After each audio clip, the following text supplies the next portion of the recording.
그러므로 내가 그들에게 비유로 말하는 것은 그들이 보아도 보지 못하며 들어도 듣지 못하며 깨닫지 못함이니라. 예수님은 비유로 말씀하시기를 좋아하셨습니다. 비유로 말씀하신 이유는 두 가지입니다. 첫 번째 이유는 말씀을 더 잘 알아듣기 쉽게 풀어 설명하기 위함입니다. 이 보이지 않는 천국의 비밀을 일상생활에서 흔히 볼 수 있는 예를 들어 설명해 주셨습니다. 씨 뿌리는 자의 비유, 어부의 비유, 밭에서 보물 상자를 발견한 사람의 이야기, 사마리아인의 이야기, 탕자의 비유 등 성경은 주옥 같은 비유들로 가득 차 있습니다. 비유로 말씀하신 두 번째 이유는요, 놀랍게도 말씀을 못 알아듣게 하기 위함입니다. 아니, 말씀을 알아듣게 하는 것이 아니라 말씀을 못 알아듣게 하신다고요? 무슨 뜻입니까? 제가 설명을 좀 드리겠습니다. 예수님이 씨 뿌리는 자의 비유를 이렇게 말씀하셨죠. 씨 뿌리는 자가 씨를 뿌리는데 어떤 것은 길가에, 어떤 씨는 돌밭에, 어떤 씨는 가시떨기 위에 떨어져서 결실하지 못하였다. 그런데 어떤 씨는 좋은 땅에 떨어져 많이 결실했다. 귀 있는 자는 들으라. 이게 예수님 말씀의 끝입니다. 이렇게 말씀하신 후 더 이상 아무 설명도 없이 휙 가버리셨습니다. 그러니 누구도 이를 이해할 수 없었습니다. 예수님의 행동이 하도 이상해서 제자들이 예수님께 물었습니다. 왜 비유로 말씀해 주십니까? 왜 수수께끼 같은 말씀하시고 해석도 안 해주십니까? 예수님의 대답입니다. 천국의 비밀을 아는 것이 너희 제자들에게는 허락되었지만 그들에게는 허락되지 않았다. 도대체 예수님은 왜 이렇게 하시는 걸까요? 왜 비유로 말씀하셔서 그 말씀을 감추시는 걸까요? 자, 우리 예수님의 입장이 되어 한번 생각해 봅시다. 예수님은 이 땅에 오셔서 천국 복음을 전하시고 천국 백성의 삶에 대해서 산상수훈에서 이미 다 말씀해 주셨습니다. 그리고 귀신을 쫓아내고 병을 고침으로써 당신의 말씀이 진리라는 것을 보여주었습니다. 그러나 사람들의 반응은 어땠습니까? 당시 종교 지도자들은요, 예수님을 거부하는 것으로도 부족해서 그가 귀신의 왕이 짚혔다고 했습니다. 백성들은 신기한 기적을 보려고 할 뿐 회개하고 돌이키지 않습니다. 예수님은 이 백성들의 반응에 대하여 실망하셨습니다.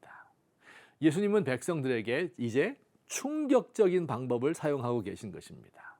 알아듣지 못할 비유의 말씀을 하시고는 아무 설명도 없이 사라져 버림으로써 의문을 자아내게 만드는 충격 요법을 쓰고 계시는 겁니다. 이게 비유로 말씀하신 두 번째 이유입니다.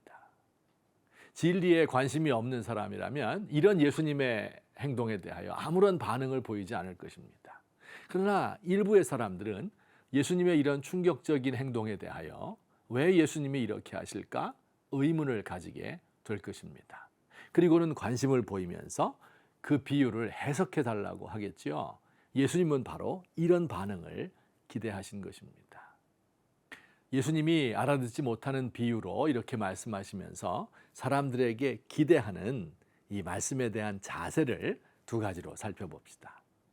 첫째는 겸손한 마음으로 하나님의 말씀을 사모하기를 원하셨습니다. 예수님은 당신의 뜻을 지혜롭고 슬기 있는 자들에게는 숨기시고 어린 아이들에게는 나타내셨다고 말씀합니다.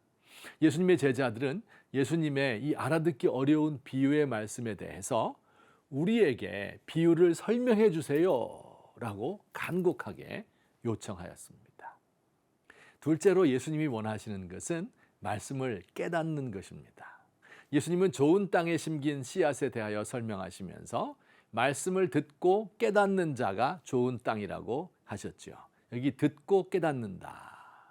듣는다 하는 말은 그저 귀로 듣는 것이 아닙니다. 귀담아 듣고 순종하려 하는 것입니다. 엄마 말 잘 들어야지 라고 할 때 바로 그런 뜻이죠. 듣고 깨닫는다. 이 깨닫는다는 우리말 표현은 참 좋은 것 같아요. 영어로는 understand인데요. 이거보다 훨씬 더 좋습니다. 깨닫는 자의 깨라는 글자가 있죠. 아래서 깨다, 잠에서 깨다, 같은 글자를 씁니다. 우리 마음을 싸고 있는 두꺼운 막을 깨는 것입니다. 마치 잠에서 깨는 것처럼 흐리멍덩한 정신에서 정신을 똑바로 차리라는 것입니다. 깨닫는다 하는 것은 나의 깊숙한 곳까지 하나님의 말씀을 비추어서 나를 돌아보고 그 말씀에 따라 살아가겠다고 결심하는 것입니다.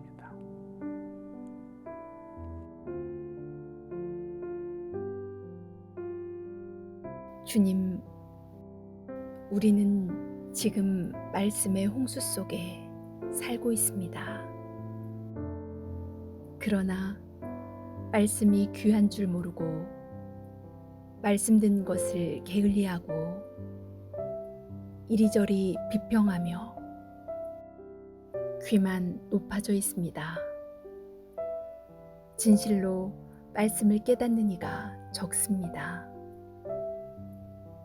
성령님, 저의 마음에 오셔서 저의 악함과 오만을 깨우쳐 주세요. 저는 어린아이처럼 주님의 말씀을 사모합니다.